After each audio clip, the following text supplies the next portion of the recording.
Welcome to my channel. మేము వచ్చేసి ఈరోజు ఎల్లిపాయ ఎగ్ కర్రీ చేయబోతున్నాం. దీనికి కావాల్సిన ఇంగ్రీడియంట్స్ చిల్లీ, ఆనియన్,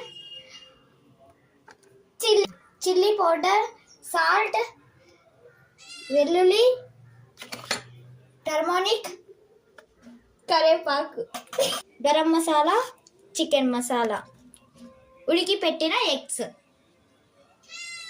ఫస్ట్ వెల్లుల్లి తీసుకొని రోల్లోకి వేసుకొని కచ్చగా దంచుకోవాలి. ఇలాగా కచ్చగా దంచుకున్న తర్వాత అదే బౌల్లోకి అయితే తీసుకోవాలి. ఫస్ట్ మనం స్టవ్ అంటించుకొని దానిపైన కడాయి పెట్టుకొని కొంచెం ఆయిల్ వేసుకోవాలి. అందులోకి కొంచెం జీలకర్ర వేసుకోవాలి, కొన్ని ఆవాలు తీసుకొని వేసుకోవాలి. ఆవాలు వేసుకున్న తర్వాత ఆనియన్ వేసుకోవాలి.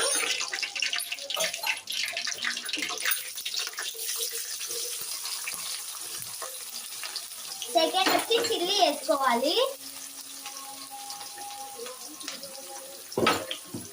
కరివేపాకు, కర్డ్ మిక్స్ చేసుకోవాలన్నమాట. ఇవి కొంచెం ఫ్రై అయ్యాక దీంట్లోకి అయితే దంచుకున్న ఎల్లిపాయ వేసుకోవాలి. అలాగే పసుపు, ఉప్పు వేసుకోవాలి.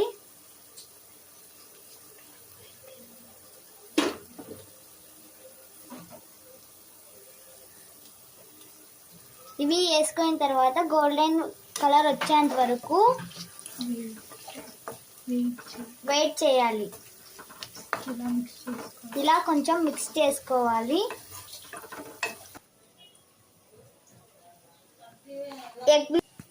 ఎగ్లో ఉన్న ఎల్లో అంతా తీసేసుకొని ఎగ్ వైట్ ఒకటి వేయాలి. నీట్గా పీసులు చిన్నగా కట్ చేసుకొని ఆనియన్స్ ఫ్రై అయి ఉంటాయి కదా, అందులోకి అయితే వేసుకోవాలి.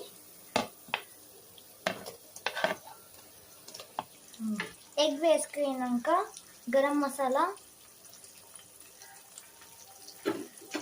చికెన్ మసాలా, కొంచెం చిల్లీ పౌడర్ వేసుకోవాలి. ఇవన్నీ వేసుకున్న తర్వాత నీట్గా కలుపుకోవాలి. ఇవంతా నీట్గా కలుపుకున్న తర్వాత కొంచెం బాయిల్ అయ్యేంత వరకు వెయిట్ చేద్దాం. బాయిల్ అయ్యాక స్టవ్ ఆఫ్ చేసి ఇదంతా ఒక బౌల్లోకి అయితే సర్వ్ చేసుకోవాలి. వెల్లుల్లి ఎగ్ కర్రీ అంతా అయిపోయాక రెడీ అయినాక ఒక గిన్నెలోకి అయితే సర్వ్ చేసుకోవాలి. ఇప్పుడైతే టేస్ట్ చూసి చెప్తా, ఎలా ఉందో కామెంట్ చేయండి. చాలా బాగుంది ఫ్రెండ్స్, చాలా బాగుంది. మీ ఇంట్లో కూడా మీరు ఒకసారైనా ట్రై చేయండి. నచ్చినట్లయితే లైక్, షేర్, సబ్స్క్రైబ్.